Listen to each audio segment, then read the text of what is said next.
Hello everyone. Once again, welcome to all. In this session, we will discuss about the topic Bezier spline curve. So, unlike the piecewise spline curve, a Bezier spline curve can be fitted to any number of control points.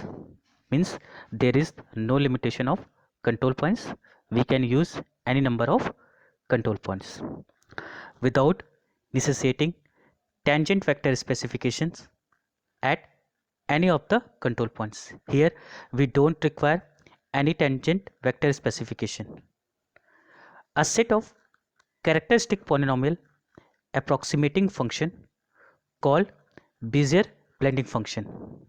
So here we use Bezier blending function which are used to blend the control points to produce a Bezier curve segment.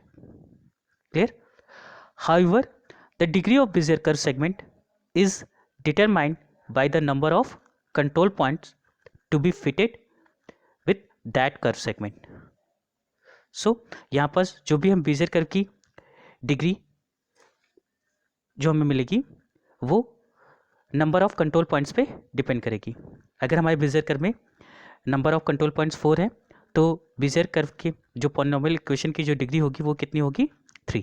Means जितने हमारे control points होते हैं उससे एक कम order का हमें polynomial equation मिलता है Bezier कर्व का. ठीक है, जैसे अनलाइक हम लोगों ने प्रीवियसली कई इक्वेशन देखे उसमें भी हमें जितने भी कंट्रोल पॉइंट्स होते हैं उससे एक कम ऑर्डर का पॉलिनोमियल इक्वेशन मिलता है किसी कर्व के लिए. सो यहाँ हम लोग बात कर रहे हैं Bezier कर्व या Bezier स्प्लाइन कर्व. जैसे कि नाम से है Bezier स्प्लाइन कर्व, तो Bezier स्प्लाइन कर्व की प्रॉपर्टी को एक्वायर करेगा. ठीक है, it is a approximate spline curve. Means approximate spline curve में हम दो अप्रोच फॉलो करते हैं, इंटरमीडिएट स्प्लाइन कर्व और approximated spline curve. Intermediate spline curve में जो कर्व मिलता है उसमें हम जो कर्व होता है वो जितने कंट्रोल पॉइंट्स होते हैं उस सारे ऑल कंट्रोल पॉइंट्स को पे फिटेड जो कर्व होते हैं वो हमारे कहलाते हैं intermediate spline curve. Means intermediate spline curve में हम सारे कंट्रोल पॉइंट्स से फॉलो करके जो कर्व मिलेगा वो हमारा इंटरमीडिएट स्प्लाइन कर्व कहलाता है. और अप्रॉक्सीमेटेड स्प्लाइन कर्व में हमारे कंट्रोल पॉइंट्स दिए होते हैं उसमें सारे कंट्रोल पॉइंट्स को अप्रॉक्सीमेटली फॉलो करते हैं. ठीक है, clear? So Bezier curve another approach for the constructing of the curve. ठीक है, ये एक अनदर अप्रोच है किसी कर्व को कंस्ट्रक्ट करने के लिए. ठीक है, instead of end points and tangents we have 4 control points in case of cubic Bezier curve.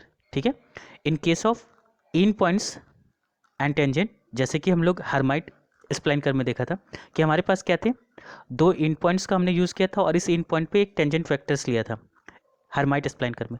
लेकिन यहाँ पर हम ऐसे यहाँ पर हमें कोई एंड पॉइंट्स की ज़रूरत नहीं है.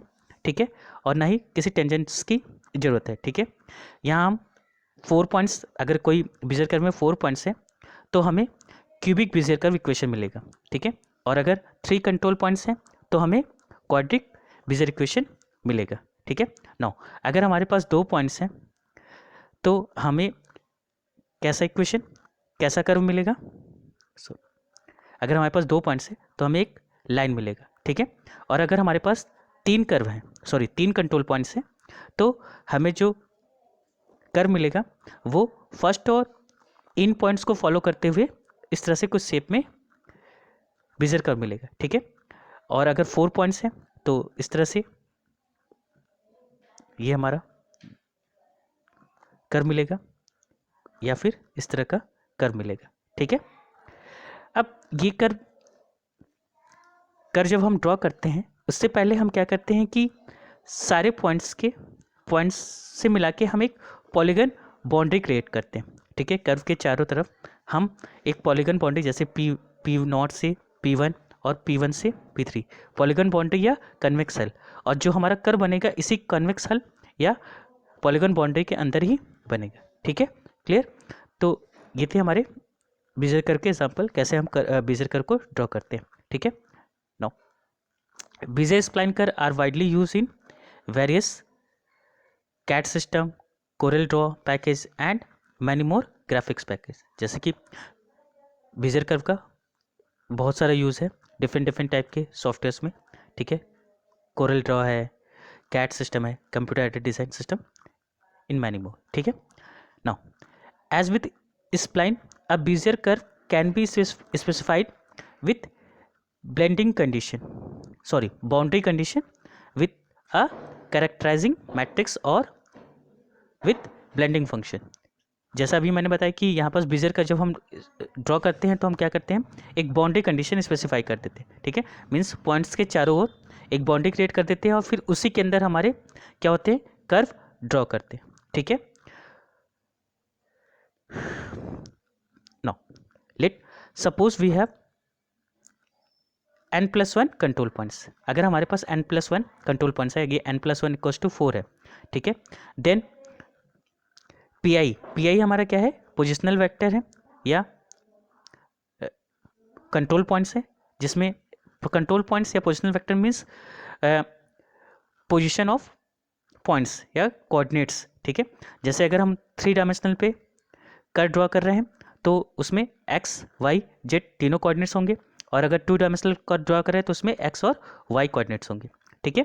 तो P I equals to X I Y I and Z I, these are the coordinates of P I, मतलब इनिशियल पॉइंट्स पोजिशन, ठीक है। ये हमारे कंट्रोल पॉइंट्स के पोजिशन कहलाएंगे, ठीक है, वर्ड कोऑर्डिनेट सिस्टम, ठीक है।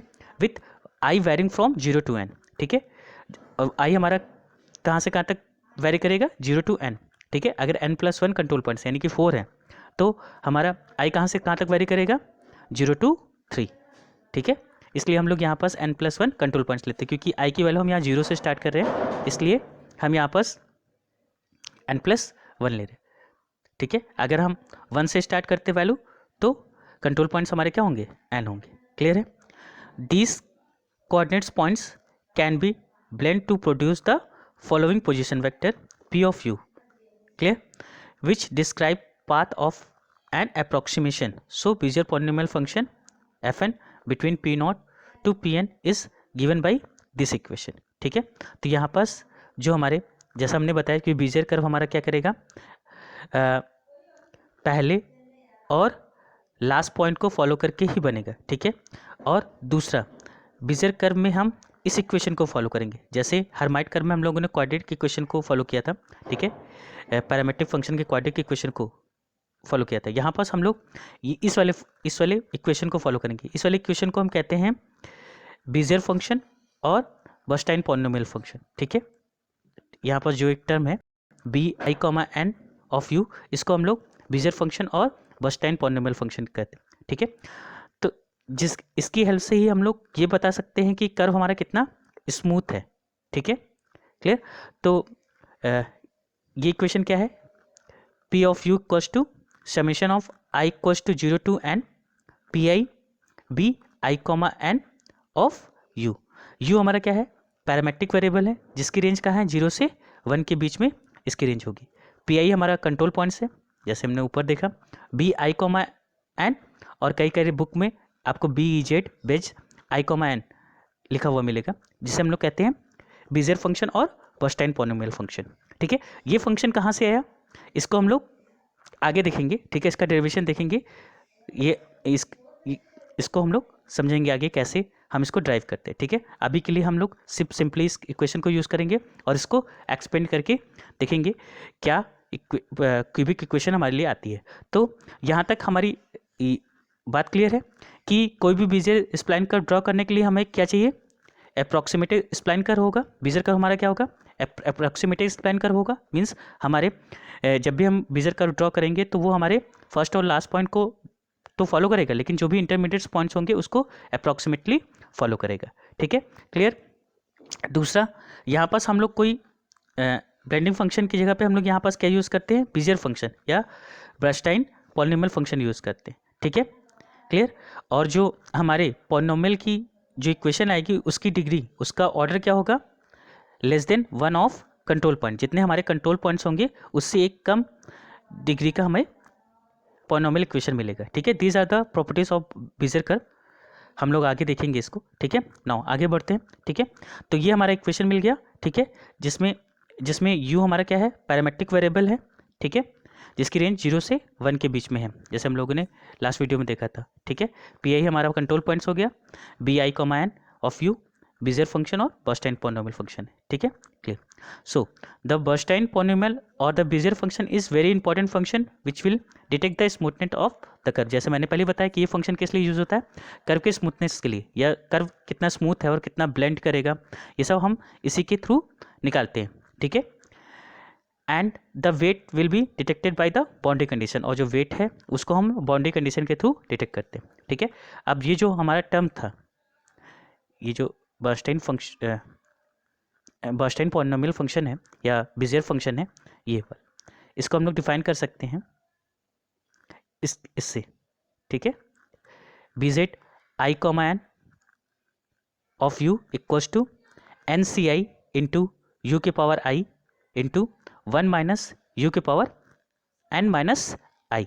ठीक है, वेयर एन सी आई क्या है, जहाँ हमारा एन सी आई क्या है, बायनोमियल कोफिशिएंट परम्यूटेशन कम्यूटेशन में जो हम लोग यूज़ करते हैं। ठीक है, factorial of N divided by, जिसकी वैल्यू क्या होगी, एन सी आई की वैल्यू क्या होगी, N C I equals to factorial N divided by factorial I N minus I factorial. Clear.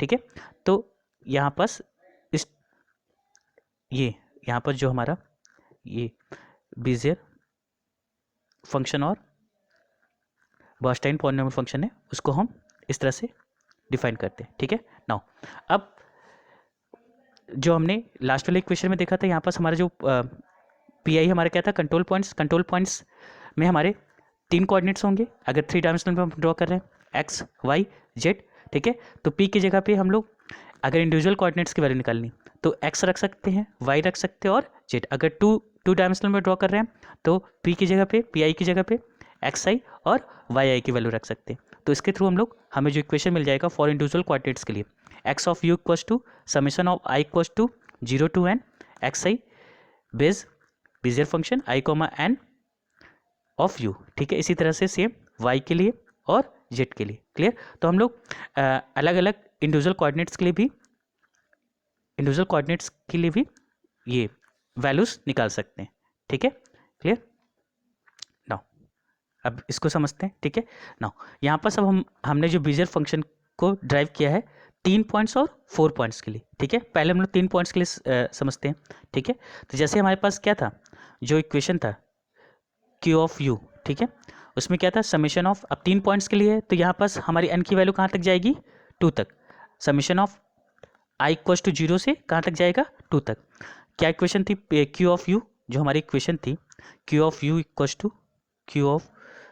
To हमारा इक्वेशन क्या था, summation of i equals to 0 to P I, ठीक है, B I comma N of U, ये हमारा equation था।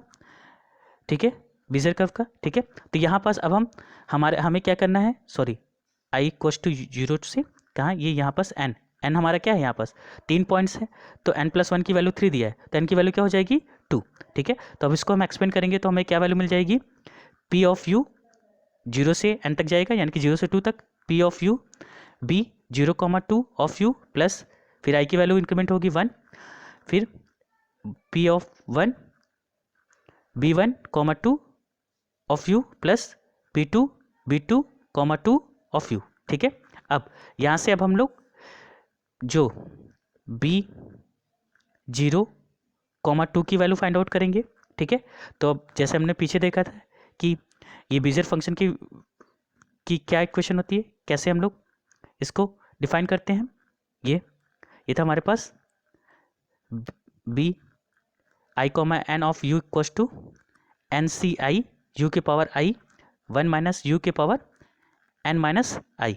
यहाँ पास हमें किसकी वैल्यू निकालनी है, b ऑफ 0,2 ऑफ u की वैल्यू। तो यहाँ पास हम वैल्यूज पुट करेंगे, हमें b 0,2 की वैल्यू मिल जाएगी। तो n की वैल्यू है 2, i की वैल्यू है 0, u के पावर 0, ठीक है, 1 माइनस यू 2 माइनस 0। ठीक है, इसको जब हम सॉल्व करेंगे, ठीक है, factorial 2 upon 0 factorial 2 minus 0 factorial 1 minus you का स्क्वायर इंटू 1, ठीक है क्लियर। और जी को ये 1, इसको जब हम सॉल्व करेंगे तो हमें क्या वैल्यू मिलेगी 1 माइनस यू स्क्वायर, ठीक है। इसी तरह से हम लोग b1, 2 ऑफ u की वैल्यू फाइंड आउट करेंगे तो हमें क्या मिलेगा 2 into 1 minus U into you, ठीक है। इसी तरह से b2, 2 की वैल्यू ऑफ u की वैल्यू फाइंड आउट करेंगे तो हमें यू स्क्वायर मिलेगा।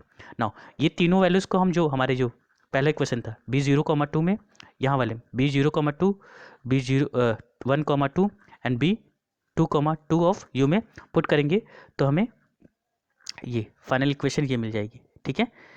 1 माइनस यू का स्क्वायर, ठीक है, जो हमें यहाँ पास मिला था, ये देखिए ये b0, 0, ठीक है, into P not plus 2 into 1 minus you square जो b1, 2 की वैल्यू मिला था 2 इंटू 1 माइनस यू, ठीक है, into you p1 plus U square p2, clear है।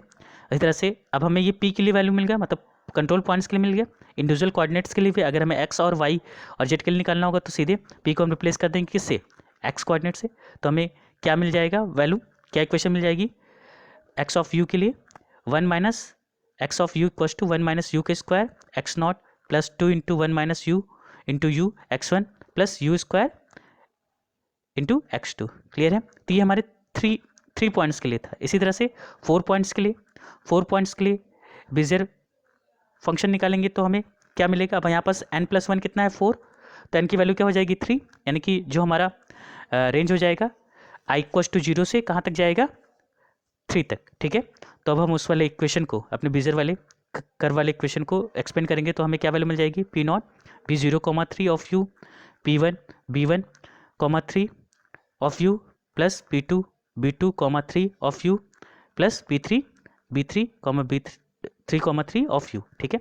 फिर से हम यहाँ पास b0 of 3 b1, 3 b2, 3 b3, 3 that's की वैल्यू कैलकुलेट करेंगे, ये हमें वैल्यू मिलेगी, ठीक है। b0, 3 की ये वैल्यू मिल गई 1 माइनस यू का क्यूब, b1, 3 की 3u 1 माइनस यू का स्क्वायर, b1, 2, 3 की 3u स्क्वायर 1 माइनस यू, ठीक है, और b3, 3 की u क्यू। ये सारी वैल्यूज़ को पुट करेंगे तो हमें ये इक्वेशन मिल जाएगी p नॉट 1 जो ये वैल्यू आई है, ठीक है, 1 माइनस यू का क्यू।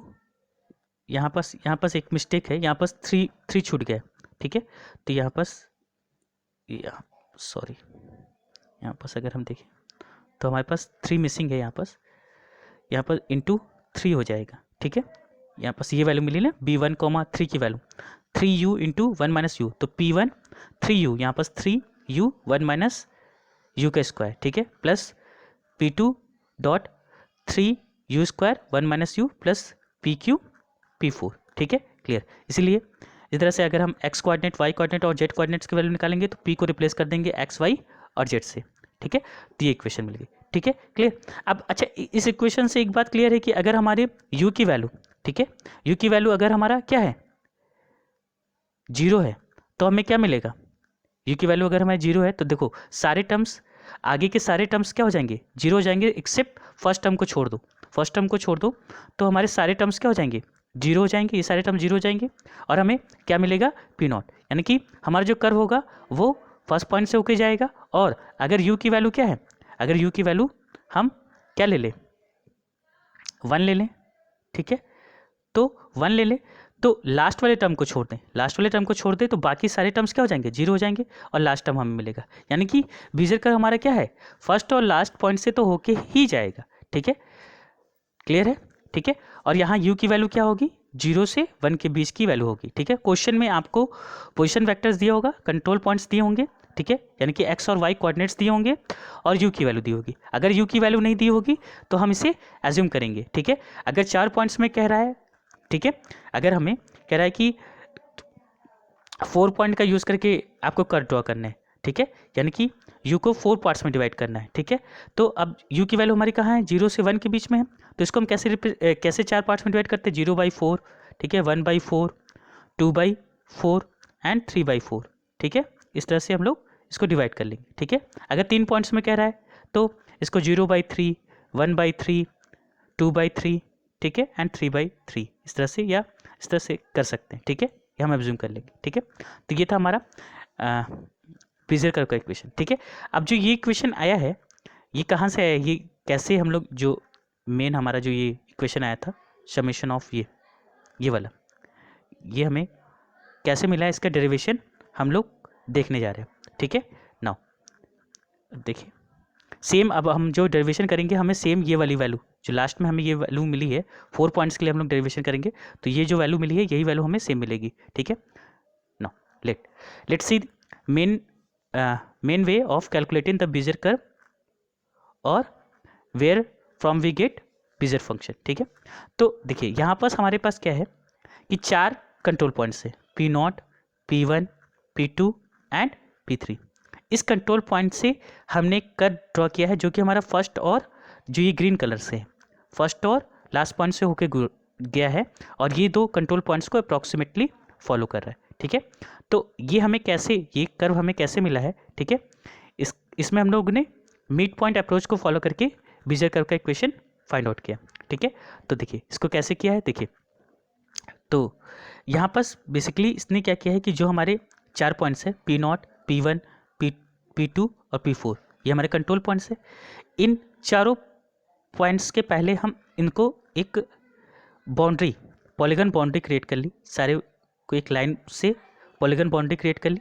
ठीक है, फिर इस पर एक मिड पॉइंट फाइंड आउट किया Q0, Q1 एंड Q2। ठीक है, देखिए मैंने पहले ही बताया कि जो हमारे कर्व बनेगा वो हमारे कन्वेक्स हल या पॉलीगन बाउंड्री के अंदर ही बनेगा। ठीक है, तो हमने लाइन से पहले बाउंड्री क्रिएट कर ली। ठीक है, फिर इस लाइन के ऊपर एक कंट्रोल पॉइंट्स लिया Q1, Q0, Q1 and Q2। ठीक है, फिर इस Q1, Q0 और Q1 को ज्वाइन कर दिया, Q1, Q2 को ज्वाइन कर दिया, फिर इस पर भी एक control point mid point find out किया C1 एंड C2। ये हम तब तक करेंगे जब तक हमें एक लास्ट सिंगल मिड पॉइंट ना मिल जाए। ठीक है, तो इस तरह से C1 हमें मिला, Q0 और Q1 के बीच में मिड पॉइंट मिला C1, Q1 Q2 के बीच में मिड पॉइंट मिला C2। ठीक है, इसको फिर से ज्वाइन करेंगे। ठीक है, C1 C2 को ज्वाइन करेंगे। ठीक है, एक लाइन मिलेगी, इस पर फिर से हमें इसको ज्वाइन किया और इस पर एक मिड पॉइंट मिला R। ठीक है, अब जो हमारा कर्व होगा इसी R डॉट जो R पॉइंट मिला है मिड पॉइंट से होके जाएगा। ठीक है, ये देखिए टच करते हुए, इसीलिए हम इसको तब तक करते हैं जब तक हमें कोई सिंगल पॉइंट ना मिल जाए। ठीक है, और हमारा कर्व इसी सिंगल पॉइंट से होके जाएगा। ठीक है, तो अब हमें यही इसी R की वैल्यू को फाइंड आउट करना है। ठीक है, R ही हमारा जो यहाँ हम 4 कंट्रोल पॉइंट्स यूज़ किए तो क्यूबिक इक्वेशन R के थ्रू ही मिलेगी। ठीक है, तो by using parametric equation we get, ठीक है, लाइन पैरामेट्रिक इक्वेशन, जैसे हम लोगों ने फर्स्ट लेक्चर में देखा था। ठीक है, लाइन पैरामेट्रिक इक्वेशन में क्या था, जैसे हम लोग लाइन प्रेस करते थे, अगर हमारी ये लाइन ड्रॉ हो रही है, ठीक है, और इस पर कोई इंटरसेक्शन पॉइंट है, ठीक है, इसकी वैल्यू हमें फाइंड आउट करनी है, और ये लाइन जो है हमारी u=0 से बनना स्टार्ट हो रही है और u=1 पे इंड हो रही है। मीन्स P0 पे हमारी u की वैल्यू क्या है, 0 है, और P1 पे हमारी u की वैल्यू क्या है, 1 है। तो एट इंटरसेक्शन पॉइंट Q0 पे, ठीक है, इसकी क्या वैल्यू होगी, ये हम लोग लियांग-ब्रेस की लाइन पैरामेट्रिक इक्वेशन से फाइंड आउट कर सकते हैं। कैसे, जैसे हमने बताया था वहाँ पास, ठीक है, उस वीडियो में। ठीक है, तो यहाँ पास उसके लिए लाइन इक्वेशन हम क्या देंगे, Q0, अगर हमें Q0 की वैल्यू फाइंड आउट करनी तो क्या हो जाएगा, 1 minus u P0 plus u into P1। Clear है। ठीक है, तो अब u की वैल्यू इसके रेंज में कुछ भी होगी, 0 और 1 के रेंज में, तो हमें Q0 की वैल्यू मिल जाएगी। और अगर u की वैल्यू 0 होती है तो हमें क्या पॉइंट मिल जाएगा, P0। देखिए यहाँ 1 माइनस u में 0 रखेंगे तो 1 इंटू P0, और ये वाला टर्म 0 हो गया। ठीक है, ये वाला टर्म 0 हो गया, तो हमें क्या वैल्यू मिल गई, P0। और अगर हम 1 रखेंगे तो हमें क्या मिलेगा, P1। ठीक है, ये टर्म 0 हो जाएगा, ये हमें P1 वैल्यू मिलेगी। ठीक है, क्लियर। तो यही है लाइन पैरामेट्रिक इक्वेशन से Q0 की वैल्यू फाइंड आउट कर ली। सेम इसी तरह से Q1, ठीक है, Q0 क्या है, पॉइंट ऑन P0 और P1 पे। ठीक है, Q1 क्या है, पॉइंट फ्रॉम P1 P2 पे, और Q2 क्या है, पॉइंट फ्रॉम मिड पॉइंट है P2 और P3 पे। ठीक है, तो इस तरह से हम लोग इसका line parametric equation Q0, Q1 और Q2 के लिए फाइंड आउट कर लेंगे। सेम इसी तरह से C1 और C2 के लिए भी line parametric equation find out करेंगे। ठीक है, यहाँ पर C1 भी हमारा क्या है, मिड पॉइंट से किसके बीच में, Q0 और Q1 के बीच में, तो इसके लिए इक्वेशन क्या हो जाएगी, 1 minus u Q0 plus u into Q1। ठीक है, इस तरह से C2 के लिए भी। ठीक है, नाउ लास्ट में R के लिए। ठीक है, R हमारा क्या है, C1 और C2 के बीच में मिड पॉइंट है, तो इसके लिए लाइन पैरामीट्रिक इक्वेशन क्या हो जाएगी, 1 minus U into C1 plus you into C2। ठीक है, क्लियर है। नाउ अब यहाँ पर C1 C2 और Q0 Q जो R इक्वेशन है, R वाला जो इक्वेशन है, इसी में हम क्या करेंगे, इस वाले में जो हमारी वैल्यूज आई है सारी इस वैल्यूज़ को हम क्या कर देंगे, C1 C2 Q0 Q1 Q2।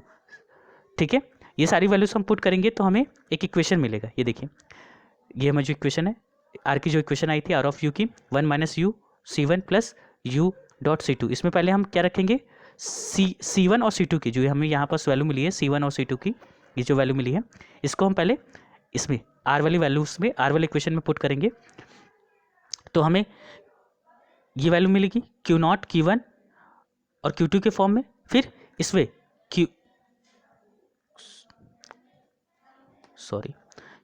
और Q1 में ये वाला इक्वेशन मिला। यहाँ पास हमें C1 की वैल्यू रखी तो हमें Q0 Q1 और Q2 के फॉर्म में इक्वेशन मिल गई। अब यहाँ पास Q0 Q1 और Q2 की वैल्यूज पुट करेंगे तो हमें फाइनली ये इक्वेशन मिलेगी।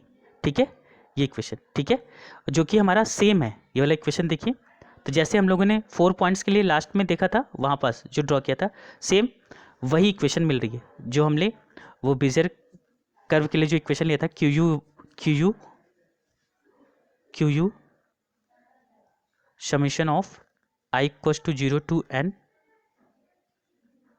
टू n, ठीक है, P I B I comma N of U. ठीक है, ये सेम 4 पॉइंट्स के लिए वही इक्वेशन मिल रही है। ठीक है, तो इसी के शॉर्ट फॉर्म में हमने इसको इस तरह से लिखा था। ठीक है, आप देखोगे, आप कंपेयर करोगे तो आपको सेम ये इक्वेशन, ये वाली जो लास्ट में इक्वेशन हमें मिली है, ये सेम है यहाँ जो हमें इक्वेशन मिली थी। ये देखिए, ये वाली जो इक्वेशन थी, ठीक है, ये वाली इक्वेशन और यहाँ जो हमें मिली है ये इक्वेशन, ठीक है, वो दोनों क्या है, सेम है। ठीक है, तो इस तरह से हम लोग बेजियर कर्व का इक्वेशन ड्रॉ करते हैं। क्लियर है, ठीक है। इसी तरह से एक्स कोऑर्डिनेट के लिए निकालना होगा तो पी नॉट को हम एक्स से रिप्लेस कर देते हैं, वाई नॉट को वाई से रिप्लेस कर देंगे, जेड नॉट को जेड को से रिप्लेस कर देंगे। ठीक है, these are the some properties of Bezier curve. ठीक है, जब भी आपके एग्जाम में क्वेश्चन आए तो आप क्या करोगे, बेजियर कर्व की इस अगर 3 पॉइंट्स या 4 पॉइंट्स के लिए इक्वेशन वो ड्रॉ कर दोगे या आप दिखा सकते हो। ठीक है, इस तरह से एग्जाम्पल देके। ठीक है, और बेजियर कर्व की प्रॉपर्टीज लिखोगे और उसके ड्रॉबैक को लिखोगे। ठीक है, तो पहला पॉइंट इसमें है बेजियर कर्व प्रॉपर्टीज में कि very useful properties of Bezier curve is that it is always passes through the first and last point control points. ठीक है, तो जैसा मैंने बताया कि बेजियर कर्व में पहले और लास्ट पॉइंट से होके तो जाएगा ही जाएगा, ये मस्ट है। ठीक है, दूसरा, they generally follow the shape of control polygons which consist of segments joining the control points, जैसे अभी हम लोगों ने देखा। ठीक है, तो ये कंट्रोल पॉइंट्स के सेगमेंट्स को फॉलो करके कर्व को ड्रॉ करता है। ठीक है, the curve is contain with in a convex हल और डिफाइनिंग पॉलीगन बाउंड्री। ठीक है, तो वही मैंने बताया कि हमारे पास जो भी पॉइंट्स दिए होंगे पहले उसके पॉइंट्स के थ्रू हम उसके किनारे किनारे क्या कर लेंगे, एक पॉलीगन बाउंड्री क्रिएट कर लेंगे या कन्वेक्स हल बना लेंगे। फिर हमारा जो कर्व ड्रॉ होगा उसी पॉलीगन बाउंड्री या कन्वेक्स हल के अंदर ही बनेगा, उसके बाहर वो नहीं जाएगा। ठीक है, 4th point, the degree of polynomial defining the curve segment is 1 less than.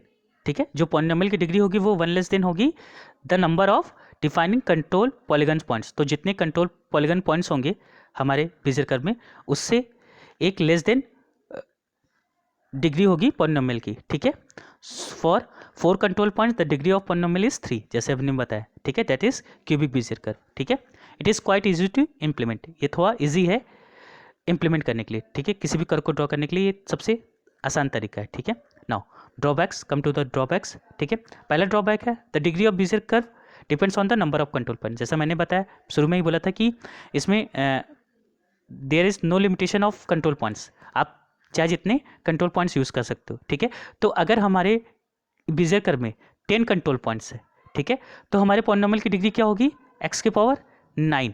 ठीक है, तो अब सोचो x के पावर 9 इसको कंप्यूट करना कितना थोड़ा कॉम्प्लिकेटेड होगा कि नहीं। ठीक है, तो ये इसका सबसे बड़ा ड्रॉबैक था कि अगर number of control points increase होते हैं, ठीक है, तो डिग्री ऑफ पॉलिनोमियल भी ऑल्सो इंक्रीज करेगी। ठीक है, तो जो हमारे कंप्यूटर के लिए कंप्यूट करना थोड़ा कॉम्प्लिकेटेड होगा। ठीक है, और वो टाइम लेगा, तो इसका ये सबसे बड़ा ड्रॉबैक था। दूसरा क्या था, दूसरा ये था Bezier curve exhibit global control, ठीक है।